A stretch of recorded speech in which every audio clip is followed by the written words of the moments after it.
So yeah, I'm kind of cautiously optimistic about that. Although, that said, I do know one way the gimmick could work, because one thing they have suggested is occasionally even something like putting an additional menu screen there. Like, they had one example of the Zelda thing, which, by the way, it was just a tech demo, do not get overly excited, of having the inventory on the second screen, which could be interesting. But also, yeah, that could be. the one last bit I thought was interesting, because they had like several tech demos, since technically it's still in development and hasn't got any actual full games on it.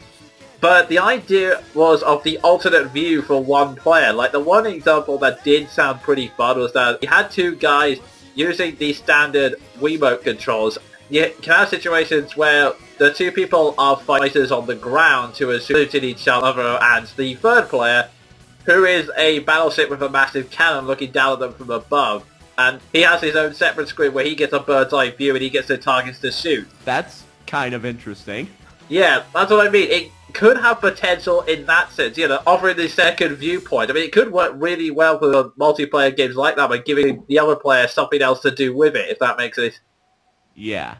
It's just, I think the Wii U has potential. I mean, there are many ways the whole touchscreen and interaction with the Wiimote gimmick could go horribly wrong or just be underwhelmed. But the fact that it can fall back on just being an ordinary standard controller, I think really will help the Wii U in the long run. Yeah, I see where you're coming from. Although time will tell if I'm correct with this theory or not. I'm not sure what the phrase is, excitably intrigued by the Wii U, and I probably, oh, who am I kidding, I definitely will buy it, but didn't really blow me away, I think. I think that's the main problem with all three conferences. There was some stuff that thought, oh cool, that looks like something I want to play, but there was no absolute wow factor. Like, I didn't walk away from this thinking, oh boy, oh boy, oh boy, oh boy, oh boy, this is going to be amazing. Like, I didn't get that same feeling I did from last year's E3. Although, to be fair, last E3 announced Donkey Kong Country Returns. You could not match my opinion. Yeah, we know your opinion on that by now. Yeah, you could not match that same excitement. Unless you announced a Donkey Kong Tales crossover. Yeah, that's the only way you can top that at this point. And at this rate, if they ever do announce that, I can pretty much suspect you will just have a stroke and die on the spot. Probably, yeah. Actually, they don't always get close to something like that, because when they were talking about the Wii U, the guy who was talking about it said, we are also talking with Masahiro Sakurai, and he said the one thing he wants to do after finishing Kid Icarus Uprising is work on a new Super Smash Bros. For both the 3DS and the Wii U. But I better not talk about that right now. Oh my god, that is the mother of all cliffhangers. Yeah, I do not use this phrase very often because, I don't know, it doesn't sit right in the mouth, but when I saw all that live, again, because I was watching the live stream of the conference, I was this close to screaming, you big cock tease!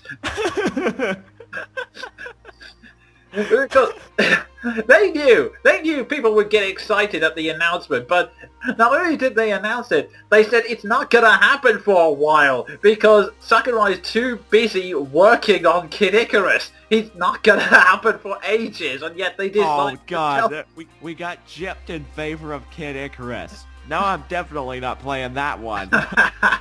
Yeah.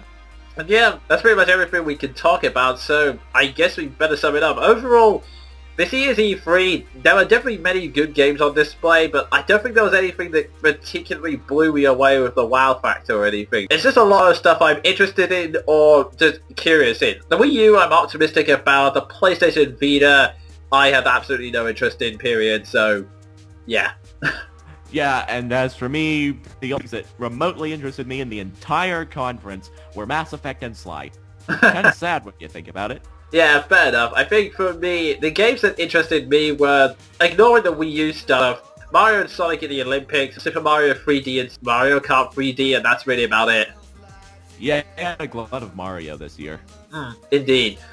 And if you want to offer your own viewpoints on anything we've reviewed or discussed, please feel free to do those in the comment section. It would be interesting to see your own opinions on what really got you excited or completely uninterested in this year's E3. And I would like to end this discussion section on a quick note, just to top things off. Nintendo, announce Fire Emblem sometime in my lifetime, please. That's true. Or Donkey Kong Country Returns 2. Either one of those two will be fine. Yes, I swear. Just announce the release date of Fire Emblem. It's not hard. The game's been out in Japan for a year. Stop leading us on, okay? You massive sadist, stop leading us on. Yeah. Okay, I don't think I can come up with anything to top that, so we better just wrap this podcast up. So, until next time, that was me, the Jonin Monkey. And then the Crusader, signing off with cock-teasing Nintendo.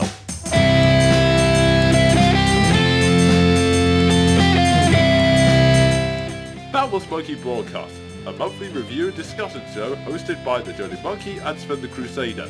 If you feel that you've been the subject of slander or that your copyright has been misused, please PM me and I'll try and get round to fixing it as soon as possible. We also welcome any comments, be it feedback or your own viewpoints on any of the things we've discussed. Until next month, have fun kids!